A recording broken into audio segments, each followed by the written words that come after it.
Welcome to మనీ9. ప్రతి వారం company కబుర్లను మీకు అందిస్తుంది మనీ9. దీన్ని మీరు మొబైల్ యాప్లో డౌన్లోడ్ చేసుకోవడం ద్వారా చాలా వరకు ఈ ప్రోగ్రామ్స్ అన్నింటినీ చూడొచ్చు. దీంతోపాటు మిగిలిన ఫైనాన్షియల్ లిటరసీకి సంబంధించి ఆర్టికల్స్ కావచ్చు, ఇంకొక వైపు ప్రోగ్రామ్స్ కావచ్చు, వీటిని అన్నింటినీ కూడా మీరు మనీ9లో డిజిటల్లో చూసే అవకాశం ఉంటుంది. ఈ వారం కంపెనీలను ఒకసారి స్కాన్ చేస్తే కంపెనీలు ఎలా పర్ఫామ్ చేస్తున్నాయి, అసలు కంపెనీ కబుర్లు అంటే ముఖ్యంగా మనకి కంపెనీల్లో ఎస్పెషలీ లిస్టెడ్ కంపెనీస్ కావచ్చు, స్టార్టప్స్ కావచ్చు, ఇలాంటి వాటిల్లో ప్రతి వార్త కీలకం. ముఖ్యంగా మనం పెట్టుబడి పెట్టాలన్నా, స్టాక్ మార్కెట్లు పెరగాలన్నా, స్టాక్ మార్కెట్లో డబ్బులు రావాలన్నా, రాబోయే రోజుల్లో పెట్టుబడులు పెట్టాలన్నా, ఫైనాన్షియల్ డిసిప్లిన్ నేర్చుకోవాలన్నా, కంపెనీల యొక్క పనితీరు, కంపెనీలకి ఉన్న ఇబ్బందులు, వాటి కంప్లైన్సెస్, కాంప్లికేషన్స్, వీటన్నిటిని కూడా దృష్టిలో పెట్టుకుంటే మాత్రమే మనం స్టాక్స్లో ఇన్వెస్ట్ చేయడం కానీ ఇటు స్టార్టప్ కంపెనీలో పెట్టుబడులు పెట్టడానికి కానీ అనువుగా ఉంటుంది. సో ఇందులో భాగంగా ఈ వారం మీ ముందుకు తీసుకొస్తున్నాం కంపెనీ కబుర్లు ప్రోగ్రామ్ని. ఇందులో ఫస్ట్ న్యూస్ మనకి జీ అండ్ సోనీ మెర్జర్. ముఖ్యంగా మనకి టీవీ ఛానల్స్లో కాంపిటేటివ్గా ఉన్న రెండు సంస్థలు మెర్జ్ అవుతున్నప్పుడు చాలా వరకు కన్ఫ్యూజన్స్, అడ్జస్ట్మెంట్స్ ఇవన్నీ ఉంటాయి. దాదాపు ఒక 1 year ముందు మనకి ఈ అనౌన్స్మెంట్ వచ్చిన, ఈ రెండింటి మెర్జర్ అనౌన్స్మెంట్ వచ్చిన competition commission of India CCI దీన్ని కొద్దిగా షరతులతో కూడిన మెర్జర్ జరగాలని చెప్పి సలహా ఇవ్వడం, దానికి రెండు కంపెనీలు కూడా ముందుకొచ్చే అవసరం అయితే మార్కెట్లో కొన్ని టీవీ ఛానల్స్ని క్లోజ్ చేసైనా సరే ఈ డీల్ని ముందుకు తీసుకెళ్తామని చెప్పి వాళ్ళు ప్రకటించడం ద్వారా ఆల్మోస్ట్ మనకి CCIకి సంబంధించి క్లియరెన్స్ వచ్చింది. మరో మెట్టు షేర్ హోల్డర్స్ అక్టోబర్ 14వ తారీఖు అప్రూవల్ ఇవ్వాలి. CCI క్లియరెన్స్ వచ్చిన తర్వాత షేర్ హోల్డర్స్ అప్రూవల్ వచ్చిన వెంటనే మెర్జర్ ప్రక్రియ మొదలవుతుంది. దీనికి సంబంధించి అటు జీ ఇటు సోనీ రెండు కూడా ఒక సంయుక్త ప్రకటనని ఇవ్వడం జరిగింది. ముఖ్యంగా ఈ అనౌన్స్మెంట్ వచ్చిన తర్వాత దాదాపు జీ ఎంటర్టైన్మెంట్ 6% స్టాక్ కూడా పెరగడం, మనకి ఆల్మోస్ట్ అక్టోబర్ 6th మనకి ఏదైతే అనౌన్స్మెంట్ వచ్చిందో సేమ్ డే ఈ స్టాక్ కూడా పెరగడం చూస్తే ఇన్వెస్టర్లు కూడా ఈ షేర్ హోల్డర్స్ మీటింగ్లో ఎలాంటి అభ్యంతరాలు తెలపకుండా ఈ మెర్జర్కి ఓకే చెప్పే అవకాశాలు ఎక్కువ కనిపిస్తున్నాయి. కంపెనీ కబుర్లో మరో వార్త, ఐటీ కంపెనీలు హైరింగ్ ఆపేశాయా, ఉన్న ఎంప్లాయీస్ని తగ్గించుకోవాలనే ప్రయత్నాలు చేస్తున్నాయా? ఈ వారం వార్తలు కనుక చూస్తే ఖచ్చితంగా అది నిజం అనిపిస్తుంది. ఎందుకంటే మనకి టెక్ మహీంద్రా, ఇన్ఫోసిస్, విప్రో ఇవన్నీ ఆల్మోస్ట్ ఫ్రెషర్స్ ఎవరైతే ఇప్పుడు ఇంజనీరింగ్ కంప్లీట్ చేసి వేరియస్ రౌండ్స్, ఒకవైపు ఆన్లైన్ టెస్ట్ కావచ్చు, మరోవైపు ఇంటర్వ్యూస్ కావచ్చు, క్యాంపస్ సెలక్షన్స్ కావచ్చు, ఇలా ఎన్నో మెట్లెక్కి కొత్తగా జాబ్లో జాయిన్ అవ్వాలి అనే ఆలోచనలు ఉన్న వాళ్ళందరి ఆశల్ని చల్లారుస్తూ మనకి వాళ్ళు ఇచ్చిన ఆఫర్ లెటర్స్ని రివోక్ చేసిన పరిస్థితి కనిపిస్తుంది. అంటే ఆల్మోస్ట్ 3-4 నెలల నుండి ఉద్యోగం వస్తుందని చెప్పి ఆఫర్ లెటర్ ఇష్యూ చేసినప్పటికీ కూడా జాయినింగ్ డేట్ ఇవ్వకుండా కాలయాపన చేస్తూ ఒక్కసారిగా వీళ్ళందరికీ ఈ ఆఫర్ లెటర్స్ ఏవైతే ఇచ్చారో వాటిని రివోక్ చేస్తున్నట్టుగా ఈ ప్రముఖ కంపెనీలన్నీ కూడా అనౌన్స్ చేశాయి. దీన్ని బట్టి మనకు అర్థమవుతుంది ఏంటంటే కొత్తగా రిక్రూట్మెంట్ అనేది ఈ కంపెనీలు ఇప్పుడు చేసే పరిస్థితుల్లో లేదు. మరోవైపు వేరియబుల్ పే ఏదైతే ఉందో, అంటే ఎగ్జిస్టింగ్ సీనియర్ పొజిషన్స్లో ఉన్న వాళ్ళు వీళ్ళందరికీ వేరియబుల్ పే ఏదైతే ఉందో దాన్ని కూడా డిఫర్ చేస్తూ గత 2-3 నెలల నుండి ఈ కంపెనీలు వాటికి సంబంధించి వేరియబుల్ పేకి సంబంధించి ఎలాంటి షాప్స్ కూడా క్రియేట్ చేయకుండా ఇన్ఫర్మేషన్ కూడా ఇవ్వడం కనుక మనం చూస్తే ఐటీ సెక్టార్లో ఏదో జరగబోతుంది అనేది మాత్రం చాలా క్లియర్గా కనిపిస్తుంది. ఇంకోవైపు కొత్తగా ఉద్యోగాల్లో జాయిన్ అవ్వాలంటే టాలెంట్ ఉన్నా కూడా ఇన్ని రౌండ్స్ ఆఫ్ ఇంటర్వ్యూస్ కావచ్చు, టెస్ట్లు కావచ్చు, వీటన్నిటిని పాస్ అయిన తర్వాత కూడా ఆఫర్ లెటర్ వచ్చిన తర్వాత కూడా దాన్ని రివోక్ చేస్తున్నారు అంటే ఇది ఒక విధంగా స్ట్రెస్ క్రియేట్ చేసే పరిస్థితి కూడా మనకు క్లియర్గా కనిపిస్తుంది. బట్ ఒకవైపు ఐటీ కంపెనీల వైపు నుంచి కనుక గమనిస్తే విదేశాల్లో వాళ్ళ బిజినెస్ తగ్గుతూ ఉండడం, ఇంకోవైపు కాస్ట్ ఆఫ్ ద ఎంప్లాయీస్ బాగా పెరుగుతుండడం వల్ల రాబోయే రోజుల్లో కన్సాలిడేట్ చేసుకుంటామని చెప్పి ఈ కంపెనీలు కూడా ప్రకటించడం జరిగింది. దట్టు ఇన్ఫోసిస్, విప్రో ఇలాంటి పెద్ద సంస్థలు, టెక్ మహీంద్రా కావచ్చు, ఇలాంటి పెద్ద సంస్థలు ఈ ఆఫర్ లెటర్స్ని రివోక్ చేయడం అనేది మాత్రం ఇది మొదటిసారి కింద చూడాలి. ఆల్మోస్ట్ మనకి విప్రో కనుక గమనిస్తే అట్లీస్ట్ 3 days a week ఆఫీస్కి రావాలని చెప్పి ఎంప్లాయీస్కి కూడా వాళ్ళు చెప్పడం జరిగింది. సో వీటన్నిటిని బట్టి చూస్తే ఐటీ సెక్టార్లో రాబోయే రోజుల్లో ఒక డోల్ డ్రమ్ అనేది మాత్రం క్రియేట్ అయ్యే ఛాన్సెస్ మనకి ఎక్కువ కనిపిస్తున్నాయి.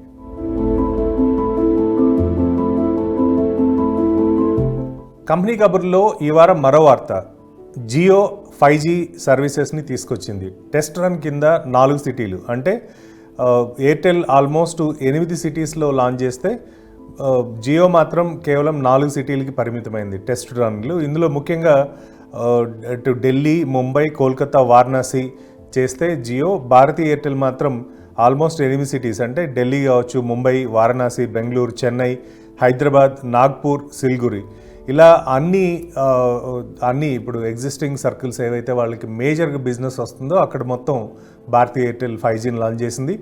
దీనికి ఎగ్జిస్టింగ్ సిమ్ కార్డు ఎవరైతే 4G హోల్డ్ చేస్తున్నారో వాళ్ళు సిమ్ కార్డ్ మార్చుకోకుండా కూడా ఈ 5G సిగ్నల్ అందుకునే అవకాశం ఉంటుందని చెప్పి భారతీ ఎయిర్టెల్ అనౌన్స్ చేయడం జరిగింది. ఇంకోవైపు ఏంటంటే టీసీఎస్ కూడా ఆల్మోస్ట్ 2 బిలియన్ల డీళ్లు బిఎస్ఎన్ఎల్ దగ్గర నుండి చేయడానికి సిద్ధంగా ఉంది. దీంతో టీసీఎస్ రాబోయే 2-3 నెలల్లో దేశవ్యాప్తంగా 4G 5G సర్వీసెస్లోకి వచ్చే ఛాన్సెస్ కూడా మనకి ఎక్కువ కనిపిస్తున్నాయి. ఇంకా ఫైనల్ అప్రూవల్కి రాబోయే 2-3 నెలలు పట్టే అవకాశం ఉన్నట్టుగా కూడా ఈ వారం వాళ్ళు ఒక అనౌన్స్మెంట్ చేయడం జరిగింది. ఏదైనప్పటికీ కూడా ఇప్పుడున్న 4G సిమ్ కార్డ్స్ తోటి 5G కనుక యాక్టివేట్ అయితే దాదాపు 600 Mbps స్పీడ్ కూడా వినియోగదారులకు వచ్చే అవకాశం ఉంటుంది. సో 5G రెవల్యూషన్ అనేది దివాళీలోపు ఈ సిటీస్ అన్నింటిలో కూడా పెనట్రేట్ అయ్యే ఛాన్సెస్ మనకి ఎక్కువ కనిపిస్తున్నాయి. ఇక ఈ వారం మరో వార్త ఎయిర్ ఇండియా $1 బిలియన్ ఫండింగ్ని రేజ్ చేయడానికి దాదాపు $5 బిలియన్ వాల్యుయేషన్తో $5 బిలియన్ వాల్యుయేషన్తో మార్కెట్లోకి వచ్చింది. సావరిన్ ఫండ్స్ నుండి పెద్ద సంస్థల నుండి కూడా ఈ ఫండ్ రైజ్ చేయడానికి టాటా సంస్థ అంటే ఎయిర్ ఇండియాని కొనుగోలు చేసిన తర్వాత ఎయిర్ ఇండియాని రివైవ్ చేయడానికి ఫండ్ రైజింగ్ యాక్టివిటీ చేస్తున్నట్టుగా మనకి ఈ వారం ఒక అనౌన్స్మెంట్ చేశారు. దీంట్లో ఆల్మోస్ట్ మనకి రాబోయే 6-7 నెలల లోపల ఫండ్ రైజింగ్ యాక్టివిటీ కంప్లీట్ చేసి ఈ వచ్చిన డబ్బులతోటి 300 నారో బాడీ జెట్స్ని కూడా కొనుగోలు చేయడానికి ఎయిర్ ఇండియా ముందుకు వస్తుందని చెప్పి టాటా చెప్పడం జరిగింది. ఏదేమైనప్పటికీ కూడా గత సంవత్సరం రోజుల్లో ఎయిర్ ఇండియా ఏదైతే మనకి ట్రాన్స్ఫర్మేషన్ జరిగిందో రాబోయే 2-3 ఏళ్లలో ఆల్మోస్ట్ 36% మార్కెట్ షేర్ని కూడా టాటాకు సంబంధించి అన్ని కంపెనీలు అటు ఎయిర్ ఏషియా కావచ్చు, విస్టారా కావచ్చు, ఎయిర్ ఇండియా కావచ్చు, ఇవన్నీ కూడా 36% మార్కెట్ షేర్ని క్యాప్చర్ చేసే అవకాశాలు మనకి భారతీయ మార్కెట్లో కనిపిస్తుంది. ఎస్పెషలీ టాటా చేతుల్లోకి వచ్చిన తర్వాత ఎయిర్ ఇండియా టర్న్ అరౌండ్ అవుతుందని ప్రతి ఒక్కరు కూడా ఎక్స్పెక్ట్ చేశారు. అట్ ద సేమ్ టైం ఈ ఫండ్ రైజింగ్, కొత్తగా ఎయిర్ క్రాఫ్ట్స్ని తీసుకురావడం, కొత్త సెక్టార్స్లో ఫ్లైట్స్ని రన్ చేయడం, ఇవన్నీ కనుక గమనిస్తే ఎయిర్ ఇండియాకి మంచి రోజులు రాబోయే నెలల్లోనే కనిపిస్తున్నట్టుగా మనం అర్థం చేసుకోవచ్చు. సో ఇది ఒక ముఖ్యమైన వార్త కింద ఈ వారం మనం చూడాలి. ఇక మరో ఎయిర్లైన్ స్పైస్ జెట్ 1000 కోట్ల లోన్ని మళ్ళీ రేజ్ చేస్తుంది ఈసీఎల్జీఎస్ స్కీమ్ కింద. ఈసీఎల్జీఎస్ అనే స్కీమ్ మనకి సెంటర్ రివైజ్ చేసిన credit limit line guarantee scheme. ఇది కోవిడ్ టైంలో ఆల్మోస్ట్ ప్రతి కంపెనీకి కూడా చేశారు. ఈ కంపెనీలో ఆల్రెడీ అంటే స్పైస్ జెట్లో 400 కోట్లు ఈ క్రెడిట్ లైన్ యూజ్ చేసుకున్నప్పటికి కూడా ఫ్రెష్గా 1000 కోట్ల లోన్ని వాళ్ళు తీసుకోవడానికి ముందుకు రావడం జరిగింది.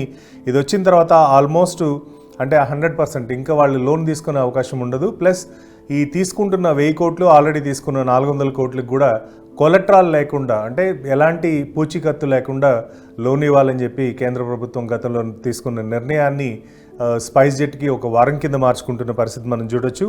ఇంకోవైపు ఏంటంటే ఆల్మోస్ట్ ఈ స్కీమ్ ఇంట్రడ్యూస్ చేసిన తర్వాత ఎయిర్లైన్ కంపెనీల్లో ఫస్ట్ ఎయిర్లైన్ కంపెనీ 100% ఈ పూర్తి స్కీమ్ని యూటిలైజ్ చేసుకుంటున్న కంపెనీ కింద మనకి స్పైస్ జెట్ కనిపిస్తుంది. దీంతో ఫ్లీట్స్ని పెంచుకోవడం అంటే ఎగ్జిస్టింగ్ కెపాసిటీని పెంచుకోవడం, కొత్తగా రూట్స్ని ఐడెంటిఫై చేసి వాటిల్లో బిజినెస్ చేయడం, ఇలా ప్రతిదాన్ని కూడా బోయింగ్ 737 మ్యాక్స్ అంటే ఈ ప్లేన్స్ని కూడా ఇండెక్స్ చేయడానికి కూడా ఈ ఫండ్ని యూటిలైజ్ చేసుకుంటామని చెప్పి ఈ వారం స్పైస్ జెట్ ఒక అనౌన్స్మెంట్ చేయడం జరిగింది.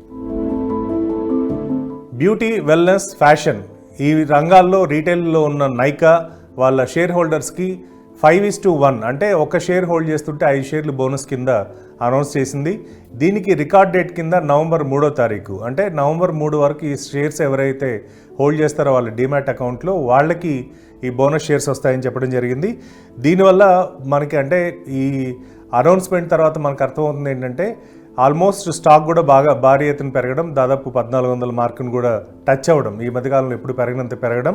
ఇంకోవైపు ఏంటంటే స్టార్టప్స్ కంపెనీలో ఇప్పటివరకు లిస్ట్ అయిన స్టార్టప్ కంపెనీల్లో బోనస్ షేర్స్ ఇష్యూ చేస్తున్న మొదటి కంపెనీగా కూడా మనకి నైకా వార్తల్లోకి ఎక్కిన పరిస్థితి ఈ వారం కనిపిస్తుంది. ఈ వారం మరో అనౌన్స్మెంట్ అదానీ రెన్యూబుల్ ఎనర్జీ నుండి. అదానీ రెన్యూబుల్ ఎనర్జీ 3 సబ్సిడరీ కంపెనీల్ని ఫ్లోట్ చేయడం జరిగింది. ఇది Adani renewable energy 36, 40 and 47 limited అని చెప్పి 3 సబ్సిడరీలని వీళ్ళు అనౌన్స్ చేశారు. దీని ద్వారా రాబోయే రోజుల్లో విండ్, సోలార్, రెన్యూబుల్ ఎనర్జీ వీటిని ఎక్స్పాన్షన్స్కి భారీ ఎత్తున ప్లాన్ చేసుకున్నట్టు కూడా అదానీ ఒక అనౌన్స్మెంట్ చేసింది. ఈ 3 ప్లాంట్లు కనుక కమిషన్ అయితే అంటే మనకి వాడుకలోకి వస్తే ఆల్మోస్ట్ రిలయన్స్కి మంచి కాంపిటేటివ్ కంపెనీ కింద అదానీ గ్రూప్ తయారయ్యే ఛాన్సెస్ మనకి ఎక్కువ కనిపిస్తున్నాయి. ఇది ఈ వారం మరో ముఖ్య వార్త.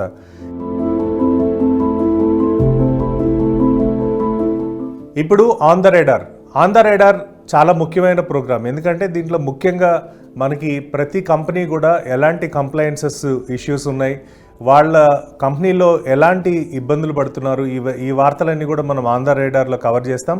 ఈ ఆన్ ద రేడార్లో ముఖ్యంగా కంపెనీల యొక్క బ్యాలెన్స్ షీట్స్ కావచ్చు, వాళ్ళ మీద ఉన్న కేసులు కావచ్చు, వీటిని అన్నింటినీ డిస్కస్ చేస్తాం. కాబట్టి ఇది షేర్ ప్రైస్ని కూడా ఇంపాక్ట్ చేసే అవకాశం ఉంటుంది. జనరల్గా మనం ప్రాఫిట్ అండ్ లాస్ చూస్తాం, కానీ కంపెనీల్లో మనకి బ్యాక్గ్రౌండ్లో ఏం జరుగుతుందో కూడా తెలుసుకోవాలి అంటే ఆన్ ద రేడార్ చూడాల్సిందే. ఆన్ ద రేడార్లో ఈ వారం మొదటి వార్త మనకి Wadhawan బ్రదర్స్కి DHFL scam. Wadhawan brothers అంటే అందరికీ తెలిసిన ఇష్యూనే. డిహెచ్ఎఫ్ఎల్ స్కామ్లో వీళ్ళకి బెయిల్ పిటిషన్ని రద్దు చేస్తూ కోర్టు నిర్ణయం తీసుకుంది. ఎందుకంటే 90 రోజుల గడువు ఉన్నప్పటికీ కూడా సిబిఐకి ఛార్జ్ షీట్ వేయడానికి ఈ లోపలే వాళ్ళు రిలాక్సేషన్ కావాలి, మేము ఆల్రెడీ 60 రోజులు అరెస్ట్ అయ్యి ఉన్నాం కాబట్టి మాకు బెయిల్ కావాలని చెప్పి అడగడంతో కోర్టు ఈ నిర్ణయాన్ని ఇంకా 30 రోజులు ఉంది కాబట్టి ఇప్పుడు మేము మీకు బెయిల్ ఇచ్చే పరిస్థితి లేదు అని చెప్పి దీన్ని కొట్టివేయడం జరిగింది. సో మళ్ళీ వాళ్ళు జైల్లో గడపాల్సిన పరిస్థితి మనకి వాధ్వాన్ బ్రదర్స్ కనిపిస్తుంది. ఇంకొక 30 డేస్లో సిబిఐ కూడా కంపల్సరీ ఛార్జ్ షీట్ ఫైల్ చేస్తామని చెప్పి కోర్టుకి చెప్పడం జరిగింది. సో ఇది ఒక ప్రముఖమైన వార్త కింద మనం చూడాలి. ఎందుకంటే డిహెచ్ఎఫ్ఎల్ స్కామ్లో చాలామంది డిపాజిటర్లు కావచ్చు, ఇంకొక వైపు వాళ్ళ ప్రాజెక్ట్స్ తీసుకున్న వాళ్ళు కావచ్చు, ఇలా చాలామంది ఇబ్బందులు పడుతున్న టైంలో ఈ కోర్టు నిర్ణయం, సిబిఐ తీసుకునే నిర్ణయం అంటే ముఖ్యంగా ఛార్జ్ షీట్ ఫైల్ చేసే విషయంలో చాలా వరకు అటు ఇన్వెస్టర్లు కావచ్చు, ఇటు వాళ్ళకి ఎవరైతే అప్పులు ఇచ్చారో లెండర్స్ కావచ్చు, వీళ్ళందరూ కూడా ఈ కోర్టు నిర్ణయాన్ని కోసం వెయిట్ చేస్తున్న పరిస్థితి మనకు కనిపిస్తుంది. జనరల్గా లిస్టెడ్ కంపెనీస్లో ఉద్యోగులకి ఆ షేర్లు ఎప్పుడు కొనాలి, ఎందుకు కొనాలి, కొంటే ఎలాంటి ఇన్సైడర్ ట్రేడింగ్ దీనికి లెన్సెస్ కిందకి వెళ్తాము, ఎలాంటి సబ్మిషన్స్ చేయాలి, ఎక్స్చేంజ్కి ఎలాంటి అనౌన్స్మెంట్స్ ఇవ్వాలనేది చాలామందికి తెలియదు. కానీ సీనియర్ పొజిషన్స్లో ఉన్న పీవీఆర్ ఎంప్లాయీస్ ఎవరైతే 2014 ఏప్రిల్ నుండి 2017 మార్చి వరకు ట్రాన్సాక్షన్స్ చేశారో, దీంట్లో ముఖ్యంగా ఆపరేషన్ సిఇఓ గౌతమ్ దత్తా కావచ్చు, కంపెనీ సెక్రటరీ ఎన్సి గుప్తా కావచ్చు, అండ్ ప్రమోద్ అరోరా కావచ్చు, పీవీఆర్ చీఫ్ డెవలప్మెంట్ ఆఫీసర్గా ఉన్నారు. అంటే సీనియర్ పొజిషన్స్లో ఉన్న వీళ్ళు కూడా ఇలాంటి షేర్స్ ఎలాంటి డిస్క్లోజర్ లేకుండా కొని అమ్మారని చెప్పి సెబీ ఐడెంటిఫై చేసి వాళ్ళకి ప్రతి ఒక్కరికి 2 లక్షల రూపాయలు పెనాల్టీని వేయడం జరిగింది. అండ్ ఇన్సైడర్ ట్రేడింగ్ రూల్స్ని వాళ్ళు వైలేట్ చేశారని చెప్పి ఈ నిర్ణయం తీసుకుని వాళ్ళకి పెనాల్టీ వేసినట్టుగా కూడా సెబీ ఒక అనౌన్స్మెంట్ ఈ వారం చేసింది. National company law tribunal NCLT ఇప్పటి వరకు దాదాపు 10.5 లక్షల కోట్ల ఇన్సాల్వెన్సీ కేసెస్ని సెటిల్ చేసినట్టుగా ఒక వార్త ఈ వారం మనం ప్రముఖంగా చూడొచ్చు.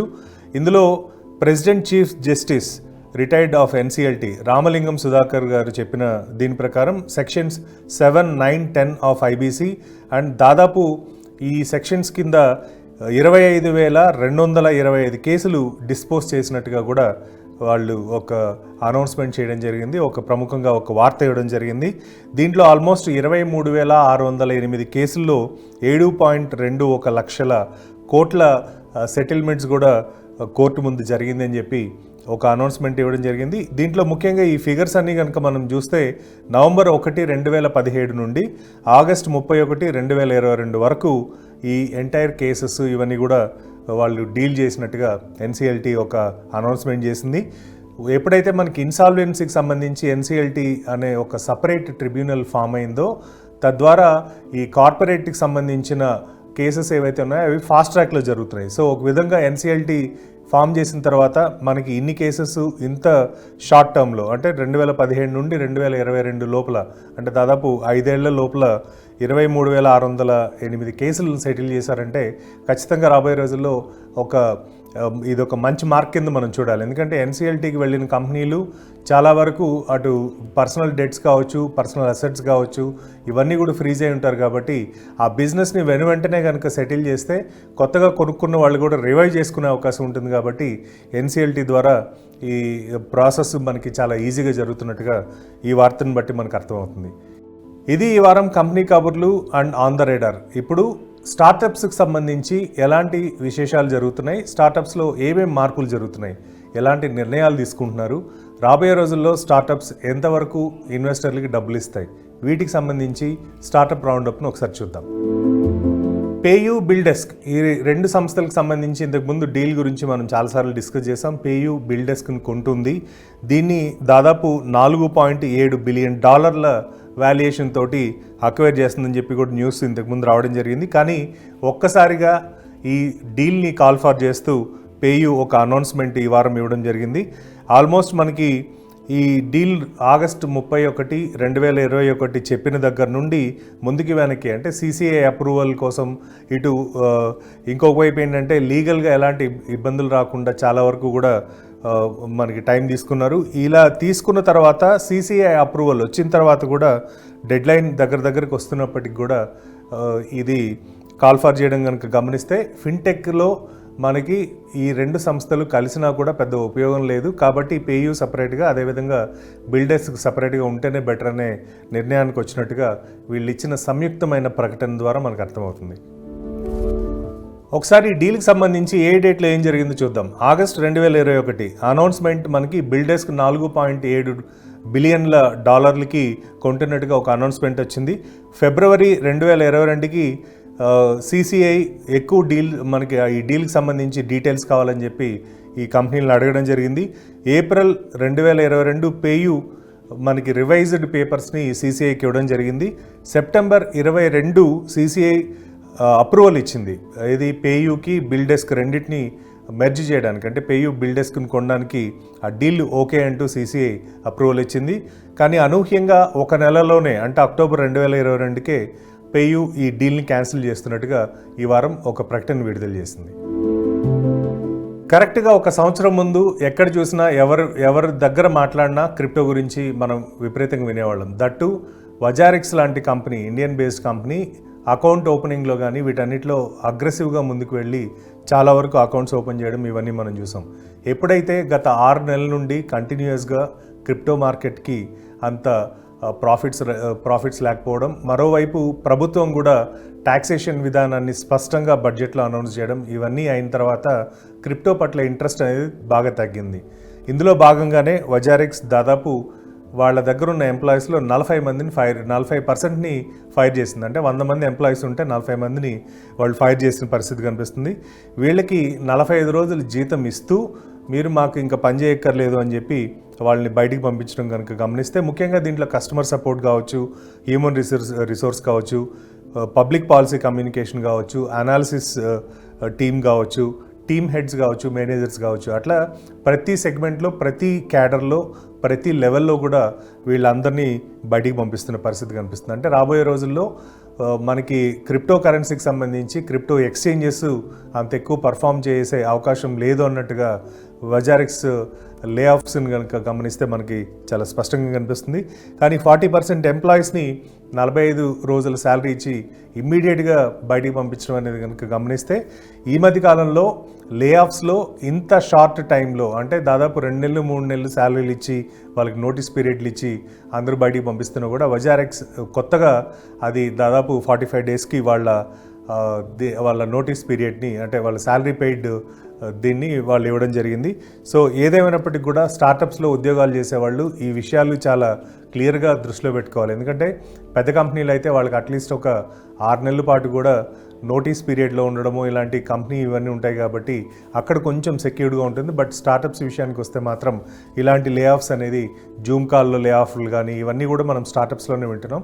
సో స్టార్టప్స్లో జాబ్స్ చేసేవాళ్ళు కొంచెం జాగ్రత్తగా ఉండాల్సిన అవసరం ఎంతైనా ఉంది. ఫిన్టెక్లో పేటిఎం, ఫోన్పే ఈ రెండు మనకి భారతదేశంలో తెలియని వాళ్ళంటే ఎవరు లేరు. ఇప్పుడు PhonePe Singapore based company. Singapore నుండి భారతదేశానికి రావడానికి వాళ్ళు పావులు కదుపుతున్నారు. ముఖ్యంగా సింగపూర్లో ఉన్న వ్యాపారాన్ని మొత్తం వైండ్ ఆఫ్ చేసి వాళ్ళ బేస్ని మొత్తాన్ని సింగపూర్ నుండి ఇండియాకి తీసుకొచ్చే పరిస్థితిలో ఉన్నారు. కానీ మార్కెట్ వర్గాలు అనుకుంటున్న దాని ప్రకారం ఏంటంటే పేటిఎం లాగా ఈ ఫోన్పే కూడా ఐపీఓకి వచ్చి ఐపీఓ ద్వారా ఫండ్స్ రేజ్ చేయడానికి ప్రయత్నం చేస్తుందని కూడా ఆలోచిస్తున్న పరిస్థితి. ఏదేమైనప్పటికీ కూడా ఫిన్టెక్ కంపెనీలు విదేశం నుండి, ముఖ్యంగా సింగపూర్ లాంటి దేశం నుండి భారతదేశంకి రావడం అనేది ఓ విధంగా ఒక గుడ్ న్యూస్ కిందనే మనం చూడాలి. ఈ వారం వాళ్ళు ఇచ్చిన అనౌన్స్మెంట్ ప్రకారం అక్టోబర్ 3 వాళ్ళ అనౌన్స్మెంట్ ప్రకారం ఆల్మోస్ట్ నెక్స్ట్ 2-3 మంత్స్లోనే సింగపూర్ నుండి వాళ్ళ బేస్ మొత్తం ఇండియాకి మారుస్తామని చెప్పి వాళ్ళు అనౌన్స్ చేయడం జరిగింది. ఇక స్టార్టప్స్లో ఆఖరి వార్త ఫార్మ్ ఈజీ దాదాపు రైట్స్ ఇష్యూ ద్వారా 750 కోట్లు రైజ్ చేయడానికి ప్రణాళిక వేసుకుంది. ఆల్మోస్ట్ ఈ డబ్బుల్ని రాబోయే రోజుల్లో అంటే అక్టోబర్ మిడ్ కల్లా రైజ్ చేయడానికి ఎగ్జిస్టింగ్ ఇన్వెస్టర్స్ ఎవరైతే ఉన్నారో మనకి ప్రోసెస్ వెంచర్స్ కావచ్చు, టెమాసెక్ సింగపూర్ బేస్డ్ కంపెనీ కావచ్చు, వీళ్లతో పాటు కలిసి వాళ్ళకి కూడా ఒక 200 కోట్ల షేర్ సబ్స్క్రిప్షన్ ఇచ్చే ఛాన్సెస్, అంటే కన్వర్టబుల్ నోట్స్ని కూడా ఇవ్వడానికి ఫార్మ్ ఈజీ వాల్యుయేషన్ చూసుకున్నారు. అంటే వాల్యుయేషన్కి సంబంధించి ఇంకా ఎలాంటి నిర్ణయం తీసుకోలేదు, ఇది పెండింగ్ ఉందని చెప్పి కూడా ఈ అనౌన్స్మెంట్, ఈ వార్తలో వాళ్ళు చెప్పడం జరిగింది. ఒకవేళ ఈ వాల్యుయేషన్స్ కనుక మనం కంప్లీట్ చేయగలిగితే, అంటే మార్చి 31, 2023 లోపు ఈ ఫండ్ రైజింగ్ యాక్టివిటీ ఇవన్నీ కనుక కంప్లీట్ అయితే దాదాపు 1000 కోట్ల మార్కును దాటే అవకాశం కూడా మనకి చాలా క్లియర్గా ఫార్మ్ ఈజీలో కనిపిస్తుంది. ఏదేమైనప్పటికీ కూడా స్టార్టప్స్ నెక్స్ట్ లెవెల్కి వెళ్ళి యూనికార్న్స్ కింద మారుతున్న పరిస్థితి ఈ మధ్యకాలంలో మనం ఎక్కువ చూస్తున్నాం. సో ఫార్మ్ ఈజీ కూడా ఈ ఫండ్ రైజింగ్ యాక్టివిటీ కనుక కంప్లీట్ చేస్తే డెఫినెట్గా యూనికార్న్ స్టేటస్కి వచ్చే ఛాన్సెస్ మనకి ఎక్కువ కనిపిస్తున్నాయి. ఇది ఈ వారం కంపెనీ కబుర్ల ప్రోగ్రామ్.